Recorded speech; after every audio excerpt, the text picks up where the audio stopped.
एक न्यूमेरिकल कर रहे हैं। न्यूमेरिकल करने से पहले कंसेप्ट ये है कि आपका आइस 0 डिग्री सेल्सियस पर था। आइस कहाँ पर था? 0 डिग्री सेल्सियस पे था। अब आपने हीट देना कंटिन्यूस चालू किया था तो ये क्या बन गया था? पानी बन गया था कि नहीं बन गया था? अभी भी टेम्परेचर कितना है? 0 डिग्री सेल्सियस ही होगा। यहाँ से यहाँ तक की जो हीट है, यहाँ से यहाँ तक की जो हीट है उसको हम ले रहे हैं Q। समझ में आ रही है बात? और इस आइस का मास m ले रहे हैं तो पानी का मास भी कितना हो जाएगा? m हो जाएगा। ये जो हीट है, this heat will be directly proportional to the mass. जितना ज़्यादा मास होगा उतनी ज़्यादा हीट देनी पड़ेगी। समझ में आ रही कि नहीं आ रही बात? दूसरी चीज़ है, यहाँ पर स्टेट चेंज हो रहा है। आइस से क्या बन रहा है? वाटर बन रहा है। प्रोपोर्शनल का साइन हटाऊंगा तो इक्वल टू आएगा, मास की जगह मास और कांस्टेंट आएगा L। समझ में आ रही बात? इसको बोलते हैं लेटेंट हीट। इसको बोलते हैं लेटेंट हीट। लेटेंट क्यों बोल रहे हैं? हिडन। क्योंकि चेंज स्टेट का हो रहा है। आइस से बर्फ से पानी बन रहा है। सो L हो गया लेटेंट हीट, M हो गया आपका मास ऑफ द सब्सटेंस, और Q क्या हो गया? जो हीट आप दे रहे थे। समझ में आई बात? कहानी क्लियर है कि नहीं क्लियर है? तो आपके Q के कितने रिलेशन आ गए? सुनना, एक रिलेशन आया था Q बाय डेल टी, उसको आप स्पेसिफिक, उसको हीट कैपेसिटी बोल रहे थे। एक आ गया था Q by del T M, ये स्पेसिफिक हीट कैपेसिटी हो गया था। एक आ गया था Q by del T N, molar heat capacity. और एक आ गया कि M को डिवाइड में लेके आ जाएंगे, Q बाय एम, ये आ जाएगा लेटेंट हीट। नहीं समझ में आ रही है बात? तो 4 हीट के कंसेप्ट चल रहे हैं, इस पर न्यूमेरिकल है। समझ रहे हो आप? तो न्यूमेरिकल क्या है जो देखो आप, क्वेश्चन ऐसा है कि 0.15 kg आपके पास बर्फ है। मास आइस का कितना है? 0.15, और ये बर्फ 0 डिग्री सेल्सियस पर है। समझ में आ रही बात? आपने इसको हीट किया, सॉरी आपने इसको मिक्स कर दिया पानी से, इसको आपने पानी में डाल दिया, ठीक है? तो ये ब्लू कलर में जो वाटर है, तो वाटर का जो मास है, mass of water is 0.3 kg, और पानी का जो टेम्परेचर है वो 50 डिग्री सेल्सियस है। तो ऑब्वियस बात है आइस हीट ही हो रही है। आइस कैसे हीट हो रही है? जो पानी है 50 डिग्री सेल्सियस पे, वही तो हीट दे रहा है आइस को। तो ये आइस पिघलेगी कि नहीं पिघलेगी? पानी का वजन आपको कितना मिल गया? 0.3 kg। पानी का टेम्परेचर कितना? 50 डिग्री सेल्सियस। आइस का वजन कितना है? 0.15 kg। आइस का टेम्परेचर कितना है? 0 डिग्री सेल्सियस। अब जब मिक्स किया तो रिजल्टिंग टेम्परेचर, दोनों का रिजल्टिंग टेम्परेचर जो है वो आ गया आपके पास 6.7 डिग्री सेल्सियस। समझ में आ रही है बात? आपको निकालना है latent heat of fusion of ice, ये आपका क्वेश्चन मार्क है। और एक चीज़ दे दी आपको, specific heat they the water की, स्पेसिफिक हीट कैपेसिटी दे दिया वाटर का, जिसको मैं लिख रहा हूँ CS मतलब स्पेसिफिक हीट, और W मतलब वाटर की। ये दे दिया आपको 4186 जूल पर kg पर केल्विन। इतनी बात समझ में आ गई? ये है पूरा क्वेश्चन आपका। तो सीधी सी बात है, पानी क्या दे रहा है? हीट दे रहा है। पानी हीट लूज करेगा ना, क्योंकि पानी का तापमान ज़्यादा है। तो हम पढ़ चुके हैं आज, Q is equals to M del T CSW। कैसे आया ये? Q by del T M था, ये क्या था? CS। डेल टी और M को हम कहाँ लेके चले गए? मल्टीप्लाई में लेके चले गए, और यहाँ W लिख दिया क्योंकि वाटर का केस था। तो हीट लॉस्ट, ये Q जो आ रहा है ना, ये आ रही है heat lost by water. Water ने कितना हीट लॉस्ट किया वो आ जाएगा यहाँ से। इतनी बात समझ में आ रही कि नहीं आ रही है? पहली चीज़ तो ये समझ में आई। नाउ ये मेल्ट हो रहा है, कौन मेल्ट हो रहा है? आइस। तो जब ये मेल्ट होना चालू होगा और पानी बनेगा, आइस से पानी बनने तक की जो हीट होगी वो क्या कहलाएगी? लेटेंट हीट वाला कंसेप्ट है। तो वहां पर कंसेप्ट क्या लिखेंगे अपन? Q is equals to ML। Q is equals to ML। ये M क्या था? वाटर का था। ये चेंज इन टेम्परेचर किसका है? वाटर का है। ये MI लिख रहा हूँ, मतलब आइस का है, और ये लेटेंट हीट ऑफ फ्यूजन है।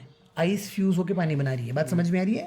तो ये हीट आ जाएगी आपके पास, heat required for melting of ice, melting of ice. नहीं समझ में आ रही है बात? यहाँ पर मास किसका लिख देंगे? आइस का। और लेटेंट हीट किसकी लिख देंगे? फ्यूज़न की। आइस से पानी बन रहा है। लेकिन क्या सिर्फ आइस से पानी ही बनेगा? आइस का जो पानी बना उसका भी तो टेम्परेचर इंक्रीज होगा। एक पानी तो ब्लू कलर में दिख रहा है आपको, जो 50 डिग्री सेल्सियस पे है। ये जो आइस है रेड कलर में, ये थोड़ी देर बाद इस तरह से नहीं हो जाएगी। ये जो पानी है ब्लू कलर का, इसमें यही आइस, ये रेड कलर वाला पानी भी तो आ जाएगा। खैर ये अपन डायग्राम में कलर अलग कर रहे हैं, पानी को आप सेपरेट तो कर नहीं पाओगे, पर अपन ये आइस पानी बन गया आपका। अब ये जो पानी बना है ये 0 डिग्री पे था, तो इसका भी तो टेम्परेचर बढ़ेगा। उसके लिए हीट कितनी लिख रही है उसको लिख रहा हूँ मैं यहाँ पे। समझ में आ रही है बात? So now next heat Q, ये कितना हो जाएगा? Heat required to raise the temperature of ice water. ये कौन सा है? आइस जो पानी में बना था उसको अपन लिख रहे हैं आइस वाटर। ये कौन सा वाटर है? 50 डिग्री सेल्सियस वाला। ये कौन सा वाटर है? Ice water.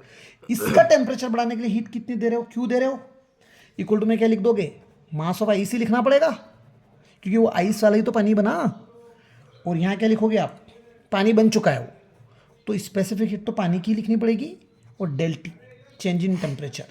पल्ले पड़ी कि नहीं पड़ी पिक्चर? कहानी क्लियर है?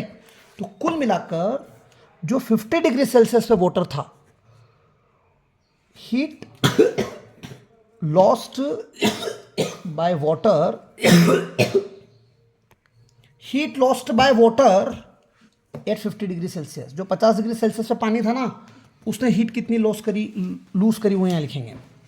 यहाँ पर अपन लिखेंगे heat gained by ice, heat gain by ice,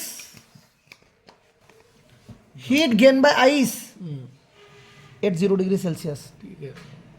ये आइस 0 डिग्री सेल्सियस में जो हीट गेन करेगा वो क्या कहलाएगी? लेटेंट हीट ऑफ फ्यूजन वाला कंसेप्ट है ना, प्लस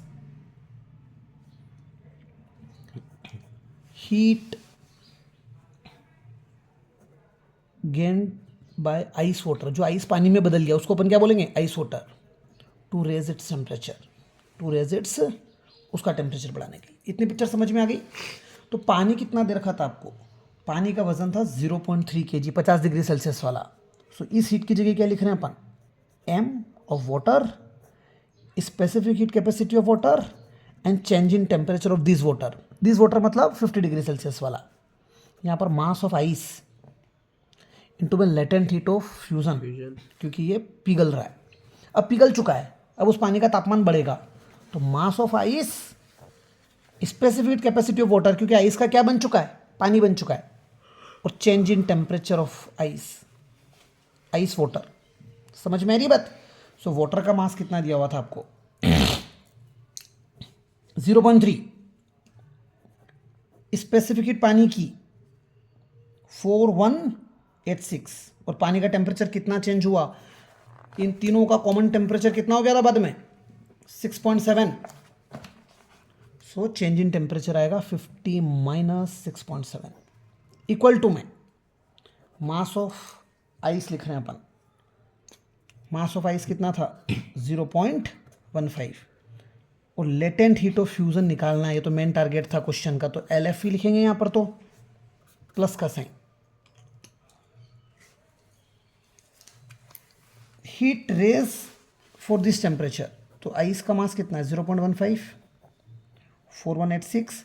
और पानी का टेम्परेचर, आइस वाला जो पानी है उसका टेम्परेचर 0 डिग्री सेल्सियस है, 0 से उसका टेम्परेचर कितना हो गया? 6.7। तो टेम्परेचर डिफरेंस कितना आ जाएगा? 6.7। पहले पड़ी कि नहीं पड़ी पिक्चर?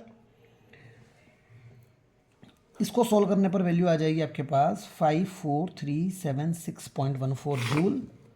ये हो जाएगा 0.15 into LF, latent heat of fusion बचा हुआ है, और इसकी वैल्यू आएगी 4206.93। समझ में आ रही कि नहीं आ रही है बात? अब इसको इधर लाके सब्ट्रैक्ट कर दीजिए।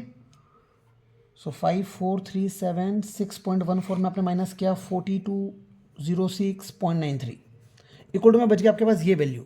इसमें से मैंने लेटेंट हीट ऑफ फ्यूजन नहीं रखा और मल्टीप्लाई में 0.15 है उसको मैं डिवाइड में लेके आ गया। पहले आप सब्ट्रैक्ट कर लीजिएगा, फिर 0.15 से डिवाइड कर दीजिएगा, अपने पास LF आ जाएगा 3.34 इंटू 10⁵ जूल पर kg आ जाएगा। इसमें से भी 3 जीरो अलग कर दूं तो यहाँ कितना बच जाएगा, 2 जीरो मतलब 100 बच जाएगा, इससे मल्टीप्लाई कर देते हैं तो 334, 3 जीरो जो अलग कर दिए थे वो जूल को क्या बना लेंगे, किलो जूल पर KG. This will be your answer. समझ में आई बात? कुछ नहीं था, 50 डिग्री सेल्सियस पे ब्लू कलर में वाटर बना दिया था डायग्राम में अपन ने, रेड कलर में आइस बना रखी थी। आइस पहले क्या करेगी, पिघलेगी। पिघलने के लिए अपन हीट क्या लिखेंगे, ml, जहाँ मास आइस का है, L latent heat of fusion है। फिर वो आइस जो है पानी में बदल गई, वो आइस वाटर कहलाएगा, उसका टेम्परेचर भी तो इंक्रीज होगा। उसके लिए क्या लिखेंगे अपन, mc del T, जहाँ m मास आइस वाटर का होगा और वाटर बन चुका है तो स्पेसिफिक हीट कैपेसिटी वाटर की लिखेंगे। और आइस 0 डिग्री सेल्सियस पे थी, टेम्परेचर बढ़कर कितना हो गया था, 6.7। क्लियर है कहानी? पानी का मास लिख दीजिएगा, पानी की स्पेसिफिक कैपेसिटी लिख दीजिएगा, और पानी का टेम्परेचर 50 दे रखा था, चेंज होकर कितना हो गया, 6.7 पे आ गया था। इक्वेशन को इक्वेट करना, इधर उधर ले जाना, LF निकाल लेना। नहीं समझे आप मेरी बात?